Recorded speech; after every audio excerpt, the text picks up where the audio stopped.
Sa number 8, demolition sang Old City Hall para sa natalana nga rehabilitation kag renovation natalana sa bulan sang Hulyo. May report si Nico Delfin.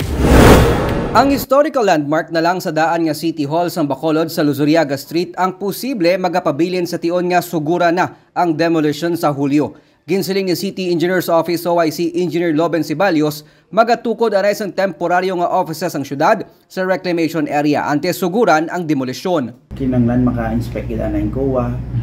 Then as soon as makasubmit ang COA, makasubmit kami sa gina-require sang COA, pasunod na siya. Wala the site for consider sa NHI, National Historical Institute. Ang isa naka-coordinate na kami. Ang site mo lang dagali atong marker. Marker siya. So ang marker will not be affected kay as is yapon dira lang siya. Ang ASJ Construction among napiling nga contractor para sa build and design project sa pag-rehabilitate kag pag-renovate sang edifisyo. May kapin 220 million pesos ang approved budget for contract nga kuwaon gikan sa loan agreement. 2 months ang planning pa kay ma-process for building permit. Mga siguro 2 to 3 months siguro. So July? Like demolition na July? Oo.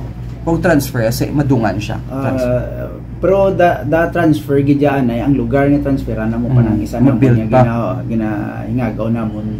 Nalakip man sa ginapangitaan sang syudad sang temporaryo nga opisina nga masaylohan ang gikan sa Bay Center. Nalakip diri ang Comelec office nga apektado sang SM Prime Holdings Incorporated sa reclamation area. Nico Delfin para sa DigiCast Negros.